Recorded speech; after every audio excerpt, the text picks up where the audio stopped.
Hello, everybody. My name is Edward Mendoza Larios, and I will be talking about the Rohingya Crisis and why it is very important in teaching us about discrimination. Now, the Rohingya are a group of people from Bangladesh who have escaped to Myanmar in order to escape the violence that is happening there. This departure of the group happened in 2017 August when a lot of Rohingya RSA militants launched deadly attacks on 30 police posts. So therefore, the Rohingya in Bangladesh fled after the local Buddhist mobs responded by burning their villages and attacking and killing civilians. And during this time, at least 6,700 Rohingya were killed, including 730 of which were children under the age of 5. This already is sad enough on its own, but it is described by the UN Secretary General Antonio Guterres that Rohingya are one of the many ethnic minorities in Myanmar. The army attacking the people of Rohingya deny targeting just the regular civilians and claim that they're only fighting the actual militants of Rohingya. And despite the mass amounts of proof that there is showing that there is violence going on against this group of people, the country's leader Aung San Suu Kyi still denies that they're having some type of genocidal intent and that it is not some form of ethnic cleaning or some form of discriminatory act. It seems that throughout the history in the world that there's always been some form of violence and people turning against each other, and for reasons that are nowhere near valid enough to justify why the people who are the cause of the violence are doing it. And we know from several past events in history that these events never really do turn out good. We have examples such as World War II, with Hitler wanted to kill off as many Jews as possible because he believed that they were the cause of everything bad in the world. We have slavery, with white people simply wanting to take control, wanting to be better than everybody because that's what they believed was true. We also have the Spanish Inquisition, where Spaniards wanted to convert as many people to Christianity as possible and went to extents as extreme as to even killing and torturing in order to try and accomplish this. It's sad to see that even now there is still a lot of violence between the human race. And there are still a lot of examples of people wanting to be on top of others and wanting to be stronger, wanted to be better, wanted to lead everybody else. And it makes you think why. It makes you think, why are people wanting to better their own people? Or why people can't defend themselves? Why people just belittle their own? And so it begs a very important question of, what plays that role of determining who is the quote-unquote weaker one, who is the quote-unquote stronger one.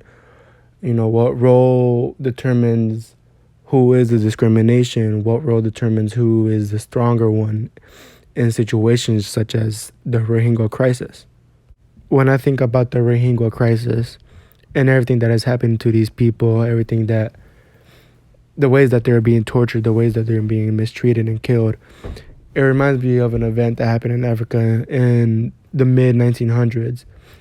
And this was known as the Rwandan genocide. This mass murder was called the 100 Days of Slaughter for a reason. Now, to begin, Rwanda was a country separated by two major groups, the Hutsis and Tutsis. And however, despite the country being 85% of Hutus, it was the Tutsis that that took control and dominated the country for a very long time. Now, for the most part, both of these groups were able to live in harmony and were able to live peacefully amongst each other without really having to disturb each other. Until one day on April 1994, the president of the country, who was a Hutu at the time, was shot down in his helicopter. And both groups started accusing each other of who had done it. Hutus blamed the Tutsis of doing it for the simple fact that they ran the country or dominated the country. And the Tutsis blamed the Hutus, saying that the Hutus killed a president of their own kind in order to have a reason to rebel and fight the Tutsis. So, shortly after, Hutus quickly took this as an opportunity in order to start a big violence and a big, massive murder known as the Rwanda genocide. And in these 100 days of slaughter was a lot of violence. Around this time, the ideas of the people in Rwanda had the ethnicity group of them. And so Hutu militia would set up roadblocks in order to find Tutsis, in order to slaughter them. Neighbors killed neighbors, and some husbands even killed their Tutsi wives. And this was especially cruel. Hutus also took Tutsi women and took them as sex slaves. And if, they didn't do as what they wanted, they would torture them by shoving sharp objects, even things such as glass, up their vaginas. And by the end of these 100 days, it was estimated that around 800,000 Tutsis were killed, and that a moderate number of Hutus had also been killed. Now, it's easy to see the similarities between the Rohingya Crisis and the Rwandan genocide. Both involve two groups that coexist but yet don't get along, and therefore causing a lot of violence, a lot of blood being shed, and a lot of tears being dropped because of all the people who are getting killed and all the casualties caused by the lack of being able to coexist peacefully.